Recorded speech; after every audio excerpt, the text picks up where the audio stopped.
Hey everyone, this is Eddie Kalegi with Tim Moore reminding you that SportsSpeak is now powered by SeatGeek. SeatGeek is the one-stop shop for tickets to sporting events, concerts, and so much more. Use the promo code SportsSpeak at checkout for $20 off your first purchase.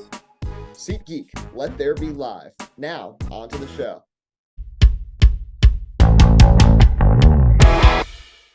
Hello, everybody, and welcome back to another edition of SportsSpeak Live, episode 158. We're truly back at it. This is our second episode this week, powered by SeatGeek. Promo code SportsSpeak, all caps, one word, $20 off your first purchase. I'm Eddie Kalegi.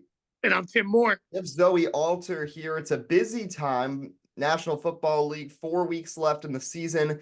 Apparently 24 of the 32 teams are still within a game of a playoff spot right now. There's a lot that can happen. We'll talk about Zoe's Lions a little bit later on. Major League Baseball free agency. Some big dominoes have fallen. Juan Soto's a Yankee. Ohtani's a Dodger. We'll break that down.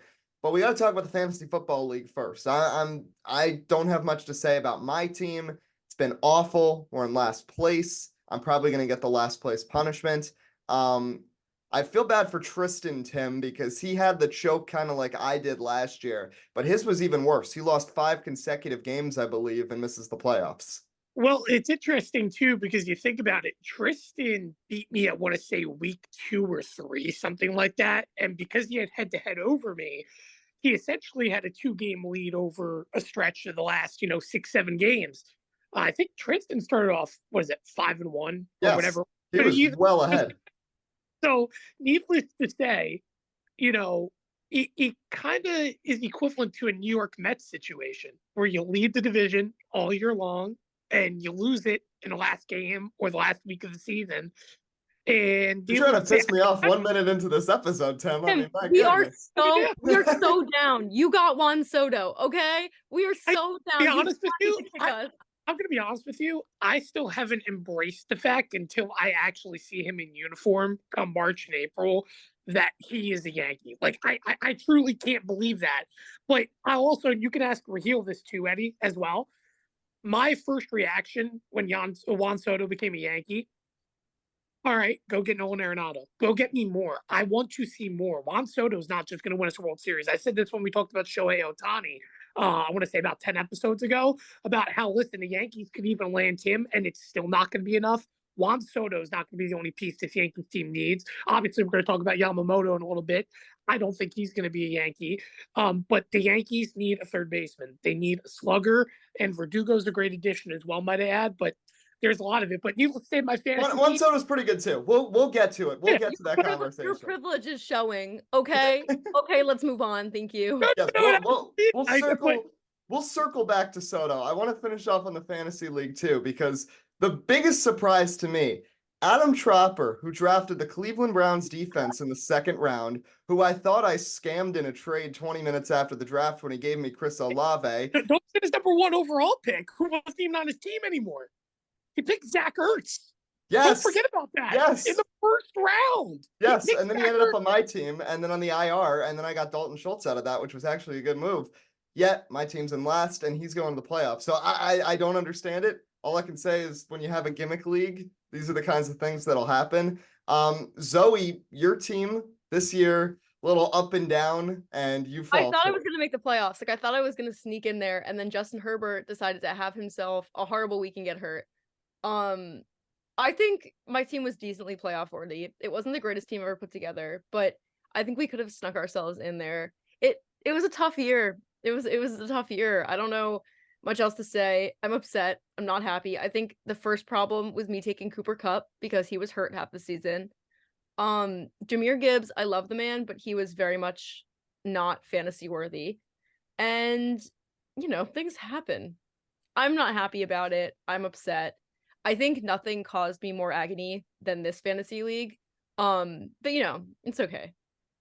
The thing that really aggravated me was being stuck with both the Giants and the Commanders defense because of 2 separate rounds, and then Bellows giving me the Giants defense. And I was stuck with them because their buys were so late. So I couldn't get a different defense. I finally got the Colts defense 2 weeks ago, which has been nice. But that, and then Tim's favorite quarterback and Jared Goff for competing for starting position for me. if Josh Allen gets hurt, I'm in a lot of trouble because that was the one problem about having a late bye, right? Josh Allen, stayed on my roster, but like for example, it was when I played Drew 2 weeks ago. I got lucky. Jake Browning had a very, very good week. But the fact of the matter is, when you look at the quarterbacks, just like in my 18-man league, where it's like there's people on the thick and thin, there's literally like 4 quarterbacks left available. And I was very thin in that QB department. So I would imagine for you with defenses, it stinks because all you can do is really flip it out for other defenses come to buys. I only had one quarterback. It sucked. It was horrible. But for you, all my running backs had late buys. Brian Robinson had a week 14 bye. I'm trying to remember who my other running back is. I'm having a brain for Alexander Madison had a week 13 bye.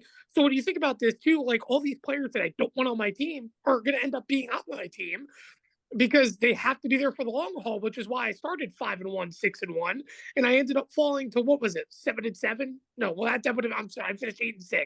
So whatever it was, either way, if I fell to 7-6 because the back half of the season, these players' roles change and things fall apart, unfortunately. I would just like to say that in our division, the East, I scored the most points in the whole division, and I did not make the playoffs. And I was going to say that's where you came unlucky. You had a lot of high scoring weeks defensively against you, and that's what cost you at the end of the day, which is nothing that's out of your control. Yeah, you could. I mean, the team that shows the team wasn't bad. I got unlucky. The funny thing is now all of a sudden Bellows is looking like one of the most put together teams after he had a bad start of the season. And he's got Tommy DeVito now as his quarterback. It's so funny. Tommy DeVito's gonna fall apart in like a week. Just give him time. Yeah, so the teams that made the playoffs, I believe, are Drew, T-Glass. They're the top 2 teams. T-Glass number 1. Bellows, Tim, Tropper, and Miniker. Yeah. Yeah, so I can actually, I remember in my head the matchup wise. It is T-Glass 1 on a bye. I'm a 2 on a bye. Drew will face the 6th seed of Tropper this week. Winner, I believe, would place me because I don't think ESPN does the the highest versus lowest number. I think they literally do it like a bracket. And then on top of that, the 4-5 game will be defending champion Bellows against Miniker, who again, out of nowhere, surprises himself in the playoffs. Obviously, Trauper in his first season, we know he knew nothing about fantasy football, but ended up sneaking in. But Miniker from going last season, or he had, 2 wins the entire year? Yeah, because he had 5 Broncos on his roster. He fell apart mid-season, and then he had this late resurgence. And also, I want to give Alec credit, too. Alec legitimately had a chance somehow, some way, if everything went his way in the last week of the season, despite all the injuries he faced this year, to make the playoffs. It just didn't work out that way. Yeah, it was crazy going down to the end. I felt like I was the only team that was pretty much out of the mix, but I'm just hoping I can get lucky in the toilet bowl and avoid the punishment, which we have discussed. And the punishment is this: last place, which is last place in the playoffs. It's a smoothie punishment. Everybody gets to pick one ingredient that goes in the smoothie, and the loser has to drink it. So that's probably going to be me. So I'm already mentally preparing myself for that. Will this be recorded and posted? Oh, of course it will. Over an episode. And Zoe, I'll say this for you. All you have to do, unlike Eddie, where Eddie would have to win 2 games, because if he wins this round and then loses, he's back in the last place game. Oh, I just have to win 1. For you, all you have to do is win this week, and you're safe. You're safe from elimination. This is smart, because I wasn't even going to set my lineup, but now I will. Yes, we will remind the group chat, because there is indeed a last place punishment, and as much as I'd like to screw people by them not setting their lineups, I'm an honest man. If I go down, honestly, you know what? I'll take it. But that's what I love. Like everybody, with the exception of, I guess you could say, Drew accidentally not realizing Aaron Jones was out on Monday. Everybody set their lineup every week and followed the rules. I had no problems with rules. People had questions. Everybody followed the rules this year, which was perfect. So there was no issues with that either. Yes. The only incident was when I accidentally picked up Cortland Sutton because I thought I didn't realize Miniker had dropped him, and then me and him had to switch Sutton and Judy one week. That was funny. But it's just crazy. I was looking at something. This team for me that it finished with 3 wins, went 3-11, had only 15 fewer points than a team in my Rutgers league that went 10-4 and finished in 2nd place. So I know the 10-4 team is really bad and got really lucky, but it's like you get lucky one way or the other. And Zoe was on the side of bad luck. My team just sucked. I can't defend it. Think PPR or no? That was PPR, same as this. Oh, Yeah. interesting. Yes. Yes. Weird season in fantasy. But let's transition. Let's go to baseball. Major League Baseball. Shohei Ohtani is now a Dodger. And first impression, I didn't really think he was leaving the West Coast. I think he wants to win a championship, and he's going to do absolutely anything and everything to do that because the Angels are so dysfunctional. He wanted to get out of there as soon as possible. And he stays in LA and now goes to the Dodgers, a Dodgers team that won a championship in 2020, has been a perennial contender for the last 10 years, still has Freddie Freeman and Mookie Betts, and has a lot of good prospects still in the pipeline. He makes that move, and I was like, all right, whatever. Then I see this stupid contract rule where he's allowed to just defer $680 million. Baseball has a major problem. And you know what? That we were identifying in the show a couple weeks ago, some of the problems the NBA has that are turning fans away.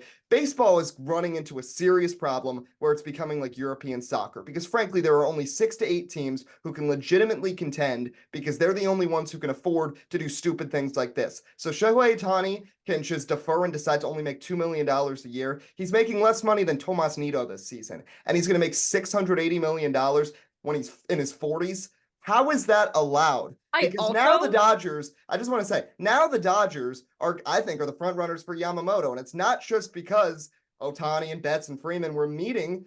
They can afford it now. They shouldn't be able to afford both of those players when they already have Freeman and Betts under contract. It's absolutely ridiculous. And it's one of the biggest problems right now with modern baseball. And it's really hard to deal with as a fan, even of a fan of a team that has a lot of money to spend. Zoe, take it first. Sorry to cut in. I was just going to say, if Steve Cohen did anything along those lines, the Mets would be being investigated. Yep. That's all I'm saying. Yep. Well, this is going to be like Bobby Bonilla Day 2.0 eventually for Shohei Ohtani down the road, because I think it's going to get deferred even further. I guarantee it, as the $680 million continues to progress. But I do want to say this. Yes, I'm not surprised he's a Dodger. Again, when I talk about the Dodgers in terms of how they approach things as an organization, they aren't complacent. They have their money. And it's a big reason why, even though last year was a disaster for them, why they are one of the most compelling franchises currently in Major League Baseball in their urgency to win a championship. However, I don't think I can fault any other franchise, rather if you're the Toronto Blue Jays, for example, who are considered a finalist, the Yankees, Mets, any big money franchise, for not wanting to spend $700 million on a player that, might I add and remind you, is not playing two-sided baseball this year. He's just going to be a hitter. Now, I have no problem spending if it was $300 million, $400 million, whatever it was. But to me, no disrespect when I say it's to Shohei Ohtani, but I consider Aaron Judge to be a more valuable player and has proven it for a longer period of time than Shohei Ohtani does. And I even argue Aaron Judge has been healthier than Shohei Ohtani has since 2017. So you're telling me that Aaron Judge can't get this kind of money, but Shohei Ohtani can? And again, I get he's an international superstar, but $700 million, I would have paid that to Aaron Judge in a heartbeat if we're comparing. But the fact of the matter is that it's ridiculous. That's all I'm saying. $700 million, not even close. But it's because he's a pitcher too. Like, well, I get what you're saying. Yeah, but pitcher, but of it. how long did it take Ohtani to do something relevant in the major leagues? His rookie year was a fluke. He didn't do anything for 2.5 seasons. He finally burst out around the pandemic.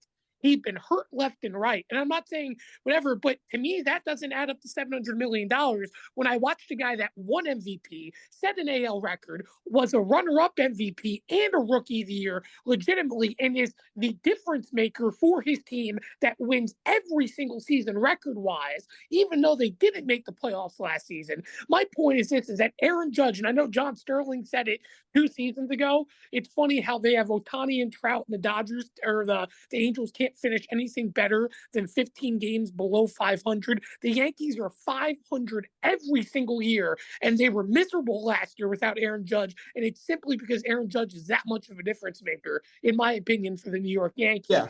Well, again, I said, but it's just the point of $700 million. Judge is a better player, in my opinion, than Shohei Ohtani, and he's getting paid less. That's just what I have to make about it. I think that's a fair point, but I think there's something that you guys are both overlooking. Shohei Ohtani just tore his UCL again. Shohei Ohtani got paid $700 million as a pitcher and a hitter. If he was in his form that he was last year and he got that money, I'd be okay with it because he proved he could be a number one starter and he was a top 3 hitter in baseball. Now he needs to get Tommy John if he's going to pitch again. And the last time he needed Tommy John, he was horrible hitting the baseball and also had to miss like 6 months during that rehab. He became a below average hitter, frankly, for almost a year. And that's that dead period, Tim, that you're talking about after his rookie season. So I don't think Shohei Ohtani, when he sees a Dodgers situation where he thinks himself being inserted makes them a contender, whether he's a hitter, a pitcher, or both, I don't think he's going to miss time and sacrifice anything to get that arm fixed. So right now, I don't see Shohei Ohtani.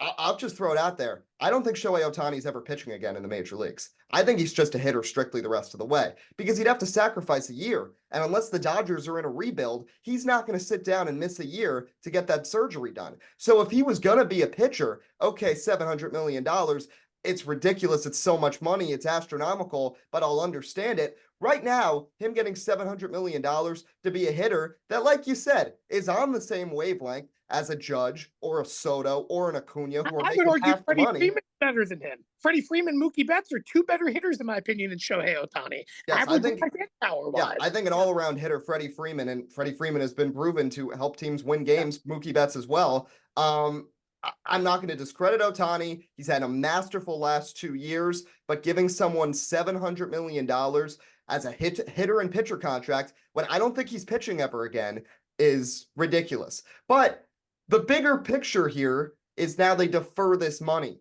And then we have the development today. So Yamamoto, the star coming out of Japan, 3-time reigning Japanese baseball Cy Young winner, ERA in the 1.5s. I know there's been good pitchers that have come out of Japan, like Tanaka and others over the years. I think Yamamoto is probably the best one that's come out of there. And when you see statistically compared to everybody, compared to Ohtani, compared to Tanaka, it's crazy. And he's going to be coming over. He's going to be one of the top pitchers in baseball very soon. And you know he's going to demand a lot of money. There's been people who think the Mets have a good chance with him. Steve Cohen's been going over there, and we've all got our fingers crossed. They've already got Kodai Senga. You've got the Yankees, who have signed multiple Japanese pitchers before. They've had Kuroda, they've had Tanaka, and Brian Cashman has been rumored in trying to get him. There's the Cubs who wanted him as well.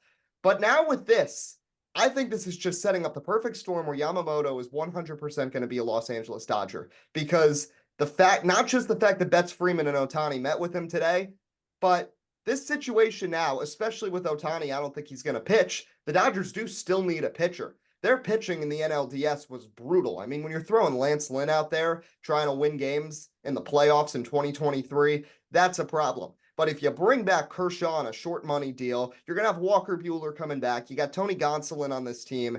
And then if you suddenly sign Yamamoto, and what if he defers his contract too? And he does the same thing. And then they can just keep adding and adding and adding. This is why baseball has such a problem, because I know these franchises like the Yankees and the Dodgers are very storied, and then you got teams like the Mets who can get a rich owner that can pay for things. But there is no reason why there shouldn't be a salary cap. Every other sport has a salary cap. It evens things. It makes these other teams matter. It's ridiculous when you look at a team like the Cincinnati Reds, who were a storied franchise 50 to 100 years ago and have a loyal supporting fan base that doesn't come to the games now because they see how the system is. They can't keep their talent. If they have someone who's good, they have to trade him away. And they're not exclusive to this. Half the league can't keep players beyond 5 years and can't sign them to that long contract. They have to pick and choose. They have 4 really good prospects that come up and are good for half a decade. They can only keep 1 or 2. They can't keep 3 or 4 like these other teams can. And now you're going to see the Dodgers probably sign Yamamoto. They'll already have Ohtani. And frankly, I'm hoping the same happens to the Dodgers as what's happened the last few years, because they've been a complete failure for the last 10 years. All they've accomplished is winning a Mickey Mouse ring in a 60-game season where the World Series wasn't even played at their own home stadium. So I'm hoping that that continues. This team is clownery. It has been full of buffoons for years. And I'm not just saying this as a salty Mets fan from 2015, because guess what? After they broke Ruben Tejada's leg, the Mets broke them and they beat them. So the Dodgers are beatable. They have not been good or consistent for years. You lose to the Arizona Diamondbacks this past year in the NLDS. You consistently fold in the playoffs. I don't think Shohei Ohtani makes that big of a difference, especially if he's just going to be a hitter, but it's just ridiculous that they're going to be able to stack their roster and create a super team because somehow you can sign someone to a $700 million 10-year contract and only pay out $20 million of that contract in the first 10 years. So Part of me, I just needed to say that.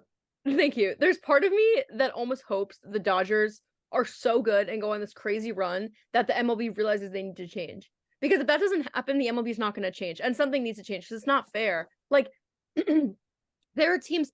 I mean, how are you ever going to have you're never going to have back to an A's Moneyball situation or anything like that? You can't, because it's not possible for these teams with less money to compete with a team that has so much money, that has an endless amount of money. Also, this thing with the Dodgers is so annoying because it's first of all, they're going to get anyone they want, and they already have anyone they want. So let's start there. Also, the amount of money that they're going to have to pay in the future. Like you said, why aren't they just going to keep deferring that? Till he's 60, it's not going to matter. So are they ever even going to pay him? The whole situation is so messed up. If I were Ohtani, I get why he did it, but also it's so annoying to everyone else. That shouldn't be allowed. And back to Ohtani as well. I didn't want the Mets to get him. At first I did. And then once Ohtani started getting closer to being signed, I was like, oh my God, wait, I don't want him here. Because I didn't want the Mets paying that much. And now that I saw it came out at $700 million, sure, Steve Cohen's a rich guy and he has a lot of money, but I do not want him giving $700 million to one player. If we were to offer Pete Alonso $700 million, I'd say no. I'd say let him go, because there's no player who should be getting $700 million. That is crazy. Maybe in 4 years or 5 years or a decade with inflation, sure. But right now, absolutely not. Not with what contract's worth, not with what money's worth. And I mean, you even think these $300 million contracts, those are out of their mind too. But I get it, right? I get it for you to keep this superstar. But to bring someone in who has never been part of your franchise before, to not know if he's actually going to perform, as you said, Eddie, to not know if he's going to pitch again, to not know how he's going to hit, and for him to not be as dynamic a player is mind-boggling to me. And honestly, I think the reason they did it was just to have a face of their franchise, right? Because they've thrown around, they have so many stars. Clayton Kershaw used to be it, whatever. This will bring attention to the Dodgers. And I get it. They want that worldwide attention and everything. But the Dodgers and the Yankees already have that. So I don't understand what the Dodgers think they're getting out of Ohtani that they wouldn't have had before, other than the fact that they're losing $700 million and he's going to get paid all of it. Can I ask you? Zoe have ranted, so I'll give you the floor now. Can I just ask you a question, Eddie? Yeah. Because I don't want to compare it to the NBA. But last year, for example, we saw Rudy Gobert get traded, and it absolutely ruined the trade market for the NBA.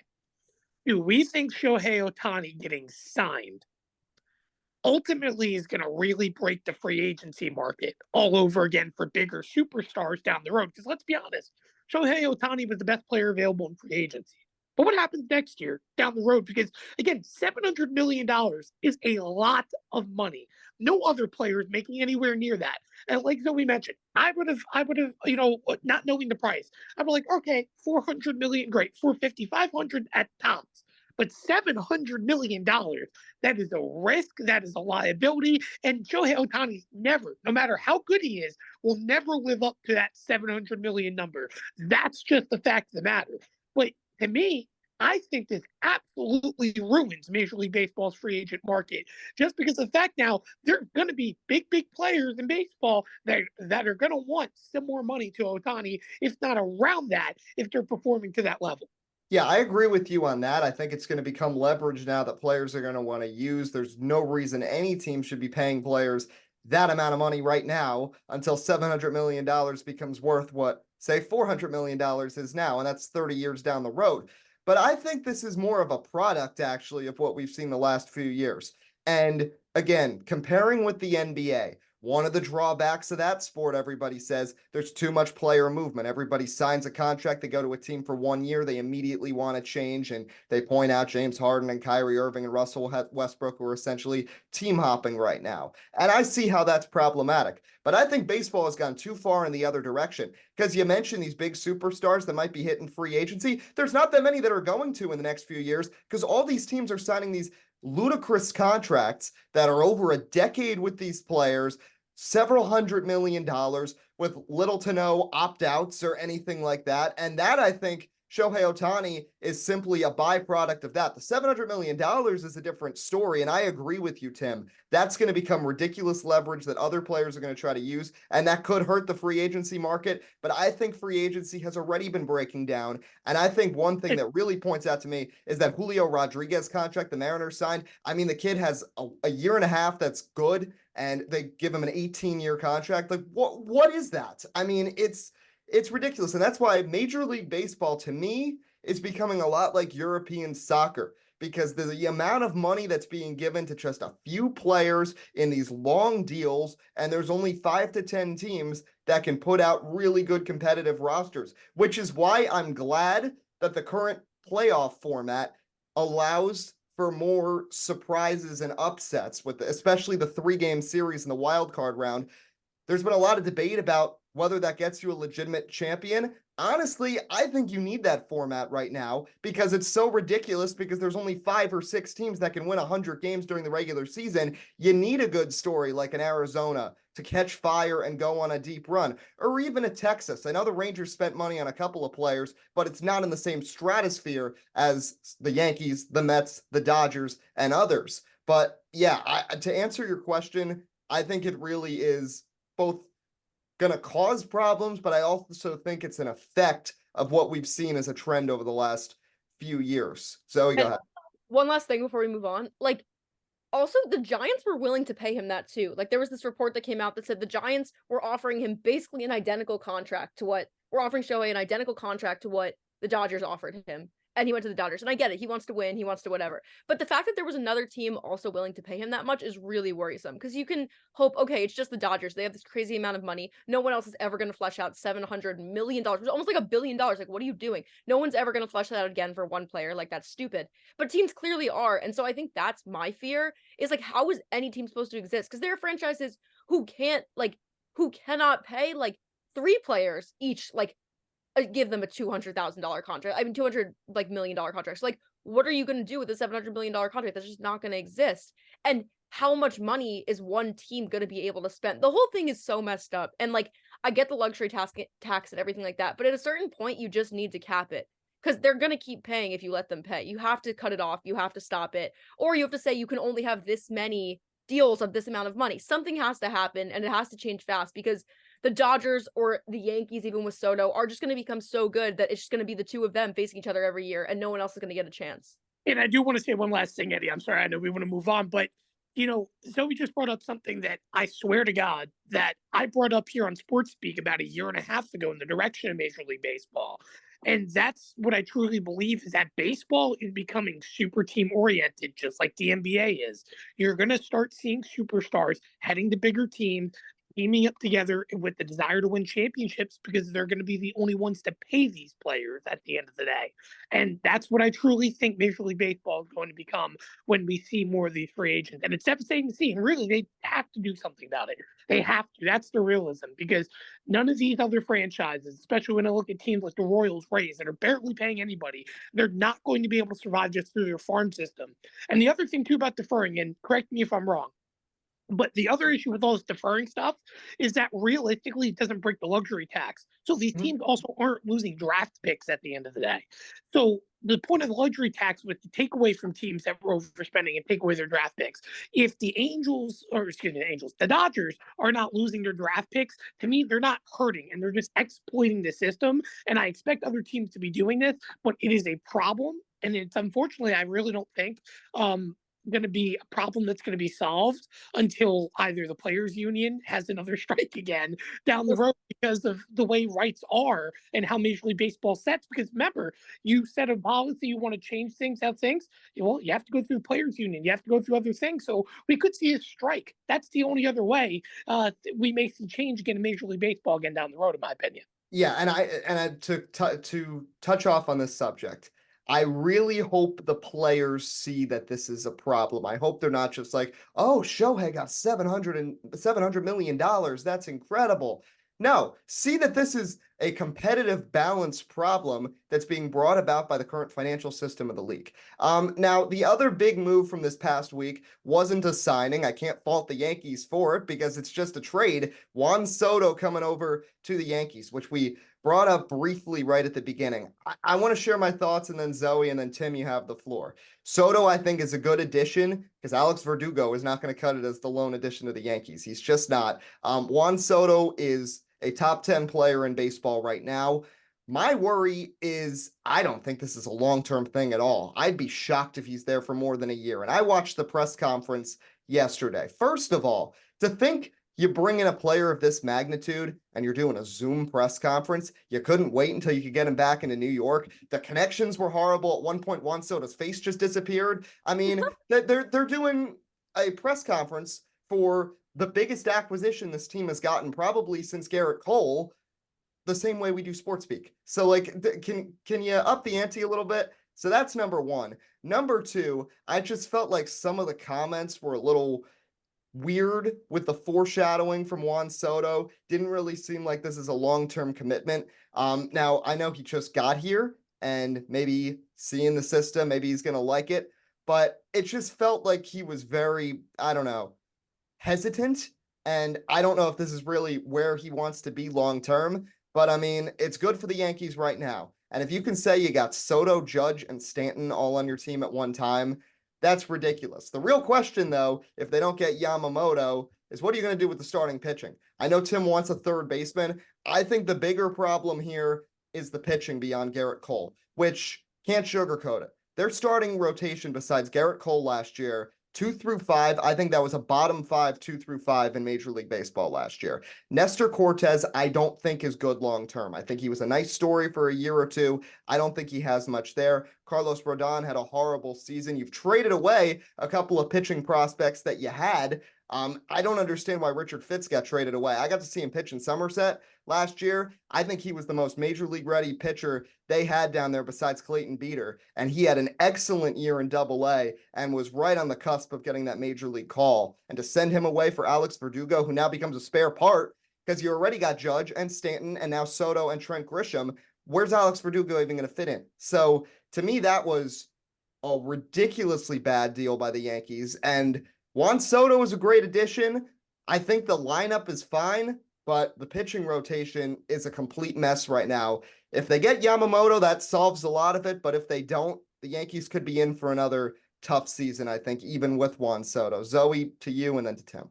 If they get Yamamoto, that's great, right? But it doesn't solve 3 through 5. It solves 1 and 2 still, and you still have that issue. And in a series, we've seen that. I mean, that was the Mets issue for so long. They had 1 or 2 great pitchers, and the rest of the rotation couldn't handle it and just broke down. And that was why they lost so many games. And they can't overwork. Also, what if, hope it doesn't happen, but what if someone gets hurt, right? What happens then? What if you go back to one starter? I mean, that's not viable. Nestor Cortez, sure, he had 1 great game and he kept it up for a little while. But like Eddie said, he's not the future and the pitching prospects are gone. And I guess I'm just confused how, even if they get Yamamoto, how is that pitching rotation going to work?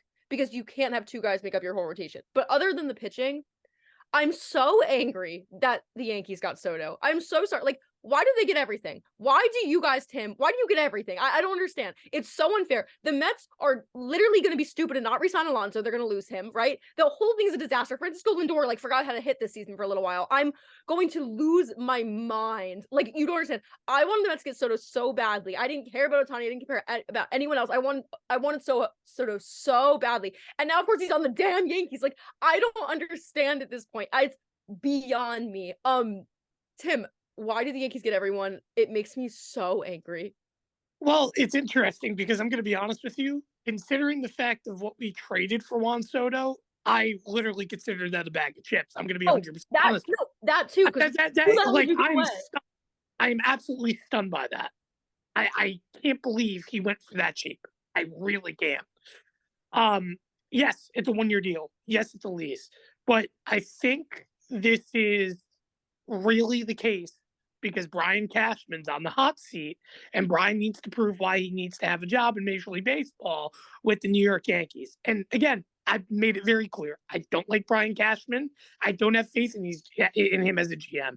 It's great we have Juan Soto. And you ask how Verdugo fits in. In my opinion, Grisham is not really fitting in. He's not a good offensive player, but the Yankees need 5-6 outfielders, because the idea that Stanton's going to be your everyday DH and that the Yankees constantly get hurt in the outfield every year. I'd like to remind you, the Yankees brought Brett Gardner every year as a considerably fourth outfielder, and he ended up playing majority of the schedule in left field.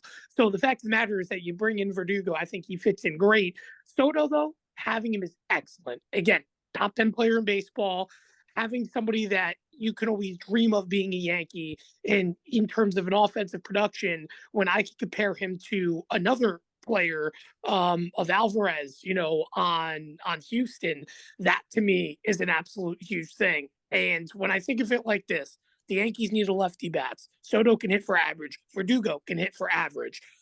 You need that. You needed that to be productive. What I still feel is the Yankees need a third baseman. Now, you asked the question about the rotation. The Yankees trying to go and push for Jordan Hicks in the bullpen. I'm interested to see how that works out, because the Yankees do need a flamethrower to replace what Aroldis Chapman was 2 years ago. But it's like the Yankees have a sense of, I don't want to say hope, because it's based on what they did last year as a rotation. And yes, while I agree the bottom half of the rotation stank, there was a lot of games where Garrett Cole did not get run support. There was a lot of games where a lot of general pitching did not get run support. And I feel that Cole off a Cy Young year is going to be decent again. I don't think we need Yamamoto to be competitive, to be truthfully honest with you. I actually do believe in Nestor Cortez being a solid 2-3 guy. He was just hurt last year. He was really beat up. The person that I hate the most that is not a Yankee is Jordan Montgomery. I wish Jordan Montgomery was still a Yankee. That trade never made sense to me to go get Harrison Bader. And Harrison Bader's not even on the team anymore. Like, the way I look at it is this, is that Cashman believes that Frankie Montas, right? He's still on the team. I would imagine he's still on the team. Oh, he sure is. Yes. So, like, I would imagine he has faith in him. And again, I've said thoroughly, I didn't like the contract signing of Carlos Rodon. I don't think he's that elite of a level. But if Brian Cashman thinks that Carlos Rodon could be a solid 2 and have a bounce back here and be healthy, then okay, I'd like to see it. But here's my thing. If the pitching staff is a disaster, which, let's be honest, I think we all think it will be, but I think there is some competency where the team could be competitive. My point is that we will see them make moves come around the deadline, because it is a win or bust situation, in my opinion, for the New York Yankees. And the way I look at it is this, just like how Juan Soto is potentially, unless the Yankees extend him, a lease for this year, the Yankees need a lease at third base to bolster out that offense, because we're going to have another superstar free agent in the upcoming year from Japan that people are forgetting about, and his name is Munetaka Murakami. Absolute powerhouse, can hit 30 to 50 home runs a year, no problem. And last year was a little bit of a struggle for him, but he also can hit for average, and was Japanese baseball's youngest Triple Crown winner, I think it was, in baseball history. So when you think about that, I think he's going to be, 25? In terms of free agency, that's a solution that the Yankees could go get next year to fill the slot. But the whole point is this. I wanted Nolan Arenado. I've said it for 5-6 years now. Is he going to come unless the Cardinals struggles? Probably not. But the Yankees need offensive help right now. Last year was a disaster. I, for the record, still don't have faith in Anthony Volpe being an everyday dominant shortstop that can just hit for power. I do have faith in Gleyber Torres. I don't have faith in DJ LeMahieu being healthy and being right now the everyday third baseman. The Yankees need youth in the infield, or a proven offensive producer, and that's what going getting a guy like Nolan Arenado could do for a team. So fair enough. We'll leave it at that on baseball. I want to finish with two more things. Me and Hoffman talked a lot of football last episode. If you missed that, you can find it on YouTube and Spotify, particularly the Eagles-Cowboys game and Patrick Mahomes' meltdown against the Bills. But the two teams I waited to talk about were Zoe's Lions and Tim's Giants, because I knew they were going to be here. Zoe, the Detroit Lions have been good this year, but it feels like since Thanksgiving, this team started to spiral a little bit, and now you lose by multiple touchdowns to Justin Fields. I'm starting to worry that this team is destined for a quick playoff exit, like has been the case the other times they've made the playoffs in like the last 30 years. I was gonna say, you mean the time like over 25 years ago that they made the playoffs? Yeah, the two times they've been in the playoffs since like the 80s. Since the league was created, actually. Yeah. I don't even have any, like, I have so much to say, but I also don't want to bore everyone with it. I think the starting problem is that the Lions, the fundamental problem is that the Lions are unable to make adjustments. Anything happens, anything gets thrown off, their game plan changes. Oh my God, we're screwed. We're going to lose. That's the main thing. And last season, you saw they started like crap, right? But then turned it on, made adjustments, and went the rest of the season like one out, basically. They were great. Sorry, I'm getting a call from the Lions. Kidding. Dan Campbell's like, no, stop talking about my team. Stop slandering us. Oh, he doesn't even know what I'm about to do. And so, like, second half of the season, great. You make adjustments, you're great. You come back, you retain Ben Johnson, great. You retain Aaron Glenn. This is going to be a great season. You start off fantastic. I love it. I love what they're doing. Thanksgiving comes, the Packers comes. It's always the damn Packers. The Packers come, the Lions seem to change the scheme. Everything at the beginning of the year is working. No one's figured them out yet. No one knows that they're going to use Gibbs. Brian Branch has been great. The whole defense has been amazing. Whatever. It starts to fall apart because the Lions have this game plan. First down, they're trying to set up for a short third down. So less than 3rd and 4, 3rd and 3, 3rd and 2. If they are unable to get themselves in that position, they literally lose their minds and go insane. Say first down, you have a penalty. 1st and 20, Lions are gone. You know they're going to go 3 and out. It is unbelievable that they are unable to get a first down on 1st or 2nd down. That is not something that an NFL team should not be able to do. It is horrible. And I get that they think they have 4 downs. So sure, you can set up for 3rd down. You can still have 4th down. But what about like this last weekend when you were literally at the other team's 35 or you were your own 35 and you go for it. And that sets the Bears up for at least 3 points because that drives me crazy. Also in a game where I get that your defense is playing better than your offense, but that is not saying much because your offense has sucked, right? Jared Goff, I get is not as good when he's pressured. And I understand that there's been injuries in the offensive line, but that does not mean that he is allowed to go around and throw and have 9 turnovers in the past 3 weeks. That is crazy for a man who had the longest streak basically in the NFL of not turning the ball over. To do it 9 times in 3 weeks is absolutely lunacy. And then the last thing I'll say is in the press conference after the game, Dan Campbell comes out and said, look, this is a team, like the way we are is like, we can't afford to make mistakes. Like we're a team that like, if we make a mistake, we're messed up and that's just how it is. That is not how it is. And that drives me crazy because that shows complacency. That shows, okay, I'm admitting that if my team makes a mistake, we are screwed. We're going to lose. And that's not the Dan Campbell mindset.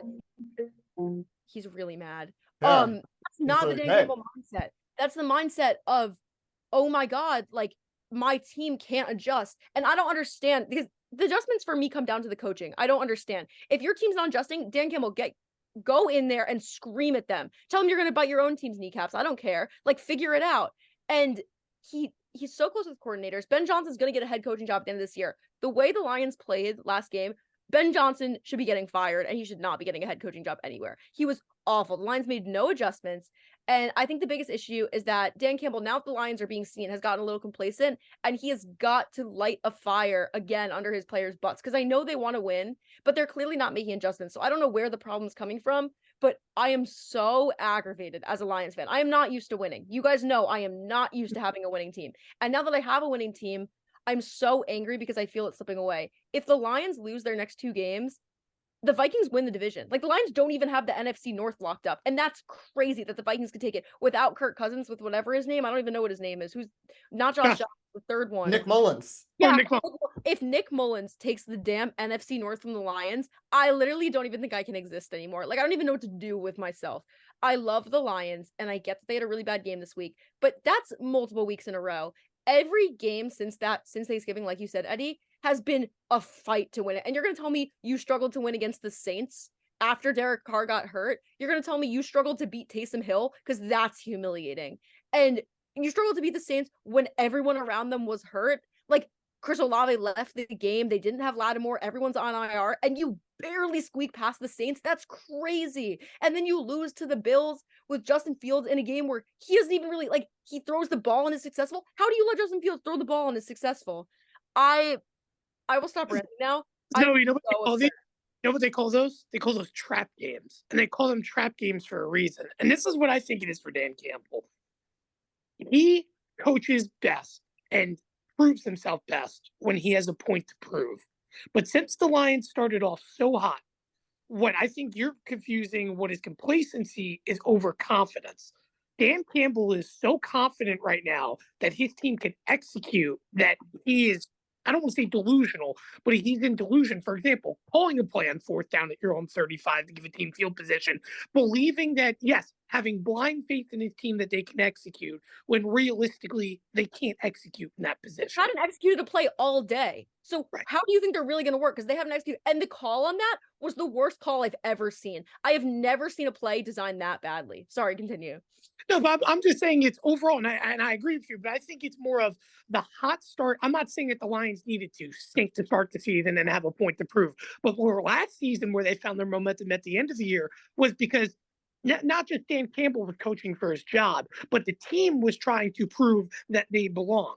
The team has already proved that they belong and they're a powerhouse in the NFC to open up the year. But now, as you start to play bad teams, you're getting way too confident in terms of play calling and thinking that things of the past. For example, my frustration with Mike Kafka Monday, which we'll talk to in a little bit, is that you just think certain things are going to execute because they have all year long. Or you can put a little, nick into things and think, it doesn't matter because at the end of the day, we don't need to think about the bigger picture. We need to think about the bigger teams in the NFC. And again, that's just more of what it is. I think Dan Campbell right now was way too overconfident. It's a slap in the face reality. And I think they're going to be just fine to end the regular season. But these last 3 games, especially with Jared Goff going through a rough stretch, you mentioned 9 turnovers.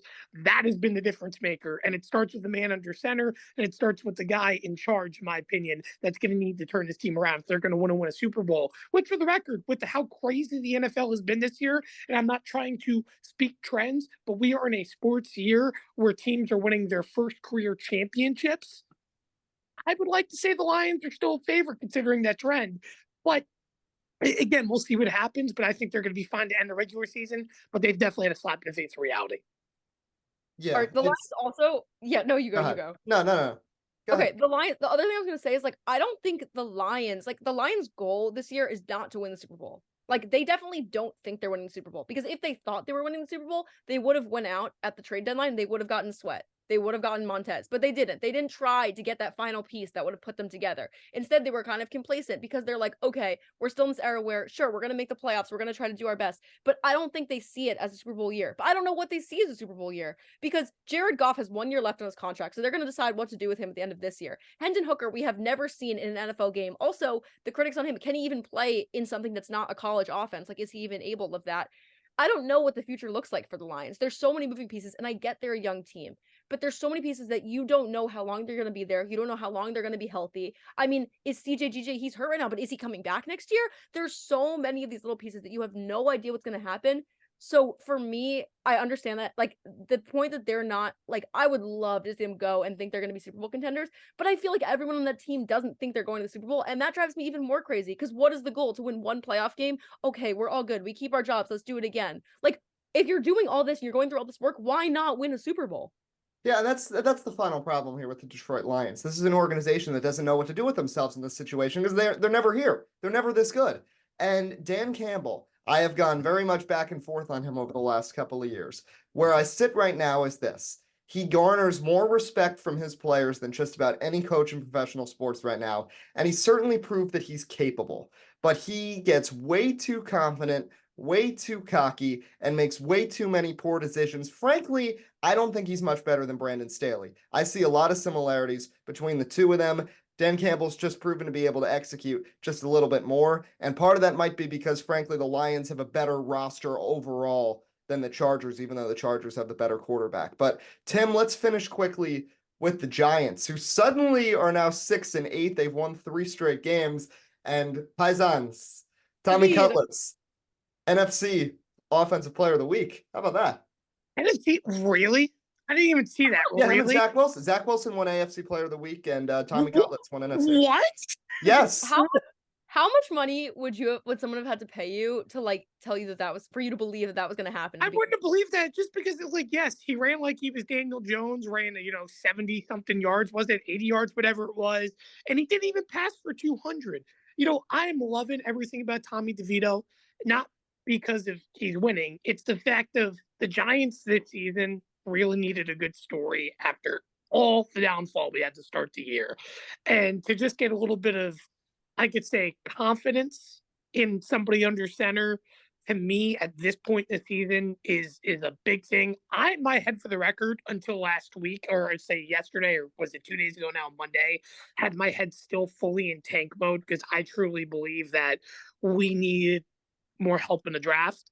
But if you're telling me that if the Giants go on the run of a lifetime over the next 4 games, sneak one win off of Philly, beat the Saints, who are in the playoff push right now, beat the Rams, who are on the cusp of a wild card spot right now, and already have head over the Packers. Some insane, delusional way the Giants can finish 8-9 and potentially be a playoff team would send me absolutely nuts. I'd be more than happy to lose to a Dallas Cowboys, a Philadelphia Eagles team, whoever it is. I'd be glad to lose 45-0 in a wild card round. I'd be ecstatic if that happens. But the realism is that Tommy DeVito has done a very good job in a situation he's done. Stunsby's NFC Offensive Player of the Week, though. I still don't believe that. But either way, the point is that here's the grasp of realism. He's done good enough. The defense has been very good. But the fact of the matter is that once Tommy DeVito sees a real team, let's be honest, he's not going to do well against Philadelphia. It's just, maybe, you know what? Philadelphia's a bad pass defense, so maybe I can't say that. But the point is, the fact of the matter is that once he sees a competitive team like how Dallas has been this year, and we already saw it against Dallas, he's not going to be competitive because that offensive line isn't competitive. Monday was the first complete football game the Giants played as an offense, and they reflected it by scoring points against the mediocre Green Bay defense. I'm excited that the Giants are in the playoff picture. Is it going to happen? Probably not. But I'm just along for the ride, and I'm dang happy that Tommy DeVito's producing. But to me, when Daniel Jones comes back next year, Daniel Jones is QB1. I'm sorry. It's just a realism. This team's different with Daniel Jones, and no offense to Tyrod Taylor. It stinks again. He's gotten hurt. He lost his starting job. What is this, like the 5th time in his career now? This has happened. He's not going to be with us in the long haul. Tommy DeVito, though, and this is what people have to realize. It's not that just he's undrafted, he's getting the opportunity of a lifetime, and he's a personality right now. This kid's realistically playing for his career. And that's what makes it exciting every week.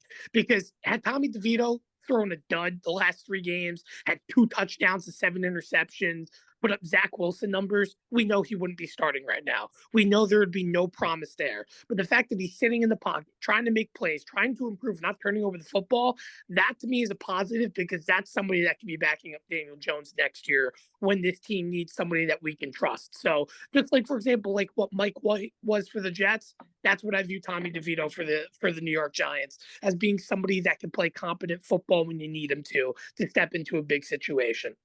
Yes. Tim, do you think that Tommy DeVito's mob ties had anything to do with Tyrod Taylor getting hurt? I would hope. I mean, I remember the Chargers. Remember when the team doctors stabbed his lung? His lungs? That's how Justin Herbert. Oh, I'm sorry. I thought you said Tyreek. I thought you said that Tyrod. Tyrod? Yeah. Yes. Oh, I thought you said Tyreek. That's why I'm laughing, because that's why I won fantasy, was because Tyreek got hurt until the 4th quarter. Oh, Tyrod. No. Tyreek Hill have to do with this conversation. I'm better make a fantasy joke. I'm sorry. Tyrod, man. He's so caught up in his own team. He has no idea. It's just Tyrod. I don't know. Just getting absolutely drilled in the ribs. And again, no protection, running down the sideline. My thing with Tyrod is he's very good at not turning over the football. He's a proven winning quarterback, as crazy as that sounds, but he is a 500 quarterback. I mean, because he's played 3 games in his career. I don't think so, but the DeVitos are interesting. I love it. I'm all for it. And again, as long as things end the season positively, I'm all for the DeVitos being the face of the New York franchise, even if he doesn't play another snap after the season. I love the agent with the fedora and everything, and everybody's kissing each other. It was like, well, first it was the father, the uncle, the sisters, everything, the whole DeVito family, and that's the agent. Next thing, we're gonna find the girlfriend or whatever next. That's what's coming next. It's gonna go one DeVito family member at a time. Like we're watching. He's also from Nyack, right? Like he's from right around here. Is he from Nyack? I thought he was. Is he not? I thought he was a full-blown Jersey boy because he went to Don Bosco. Hold on one second. Let's do quick research. Tommy DeVito, where are you from? Let's dox. Oh no, Livingston, New Jersey. No, you're right. Who's this Tommy DeVito? He died in 2020. No, the quarterback. Right. No, he is from Jersey. Where did I get the other one? I swear to God. But okay, he's from Jersey. You're right. Yeah. Ramsey. And his mom still makes his bed. Classy lady. That and the chicken cutlets and everything. They asked Brian Dable today. They asked if they're having any DeVito chicken cutlets, and he said no because he's on a diet. So that's very interesting too. Who knew Brian Dable went on a diet? Maybe that's why we're winning games as well. But there's also a little bit of can I just vent about one thing about the Giants that pisses me off? Yeah, let's finish with that. Go ahead. You know that little play that we went for in fourth down where we like to put 3 people in the backfield? Yes. It take a genius to know that ball's going to Saquon Barkley. Like Mike Kafka, what are we doing, man? It's like it's frustrating because Dable used the timeout and wanted to punt the football. You could tell Dable had no faith that we were going to convert on that play, but he obviously got his ear chewed out enough that he goes, "All right, Mike, prove it to me," right? And that's the play that you come out in. Like, if we just hand it off to Bellinger, do something different, teams won't bite on Barkley. But the fact of the matter is that now I've seen it play 4 or 5 times this season, and with the exception of the one conversion against Dallas, the first game of the season, I've seen it stopped every time. It blows my mind. You've got to make yourself more dimensional, and you have to open up your boundaries to be creative. And I'm not trying to be critical because I felt like Kafka has done a very good job of trying to turn a bad situation to somewhat of a positive one over the last few weeks in terms of the Giants offense. But I still feel there's that dimension that's missing of, for example, like what you see with Miami, for example, of trying to find different ways to use Tyreek in plays, make plays for the receiver strong suits. I still don't feel like the New York Giants are that because they still lack an identity. And truly, I also think it's because the receiving core is not that good. But the fact of the matter is that like you gotta be creative somewhere. That's why you're an offensive genius, just like how Dable is. But to me, it just comes down to the fact of the matter if you come to the end of the season. You talk about coaches, like, for example, I still find it very hard to say no to someone like Bill Belichick if he was a free agent to be our defensive coordinator over what we have with Wink.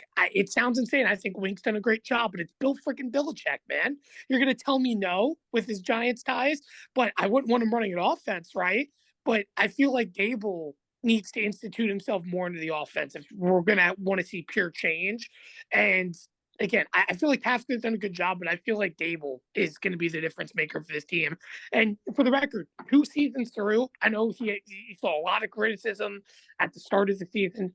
But again, I'm very glad that Brian Dable's my coach, and I hope that he's here for a very long time because he really has made a difference in this Giants team and starting to turn the narrative again back to a positive direction.